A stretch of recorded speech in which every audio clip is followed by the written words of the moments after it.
વડિયાના ખેડૂતની જમીનના રસ્તા પ્રશ્ને ગઈકાલે ગોપાલભાઈ ઇટાલિયાની મુલાકાતનો મામલો. ગઈકાલે વડિયા મામલતદારને ખેડૂતના જમીન પ્રશ્નનું નિરાકરણ લાવવાની ઇટાલિયાએ કરી હતી રજૂઆત. અરજદાર ખેડૂત જીવરાજભાઈ સોજિત્રાને મામલતદારે રૂબરૂ બોલાવી સમગ્ર પ્રકરણ અને હુકમની સમજૂતી અપાઈ.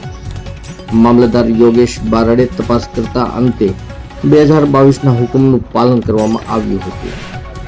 મામલતદાર કક્ષાએથી કોઈ કાર્યવાહી કરવાની બાકી રહેતી નથી. જીવરાજભાઈ સોજિત્રાએ ધારાસભ્ય ગોપાલભાઈ ઇટાલિયાની હાજરીમાં દવા પીવાની ઉચ્ચારી હતી ચીમકી. મામલતદારે સમગ્ર જમીન પ્રકરણ બાબતે સમજૂત કરતા ખેડૂતને સાચી હકીકત સમજાઈ. જીવરાજભાઈ સોજિત્રાએ આત્મહત્યાની ચીમકી પાછી ખેંચી. ખેડૂતે મામલતદારની કામગીરીથી સંતોષ માન્યો.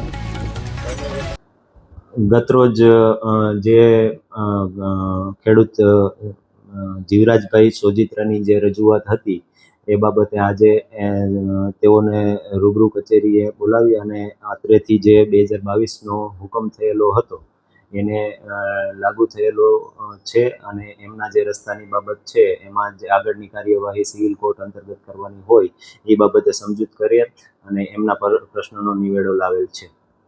જીવરાજભાઈ પૂનાભાઈ સોજિત્રા છે. આજે મેં કાલ ગોપાલભાઈ ઇટાલિયા આવ્યા હતા વાત કરી હતી મુદ્દો હુકમની. એ મામલતદારની કામગીરી પૂર્ણ થઈ ગઈ છે. એમાં જગ્યા વધે તો રસ્તો ખુલે, મત જગ્યા વધતી નથી એટલે રસ્તો નથી થાય એમ. હવે સાહેબ કહે છે સિવિલ કોર્ટ, સાહેબ નહીં સિવિલ કોર્ટમાં જવાનું થાય છે તો હું સિવિલ કોર્ટમાં જઈ. હવે તમે કાલે ચીમકી ઉચ્ચારી હતી હા એ બાબતે એ બાબત નથી ચીમકી બોલવું. કાલે તમે ગોપાલભાઈની હાજરીમાં હા એક બોલ્યા હતા એ ભૂલ થઈ ગઈ. હવે એવું કરવું નથી મારે. તમને સંતોષ છે ને? હા સંતોષ. હા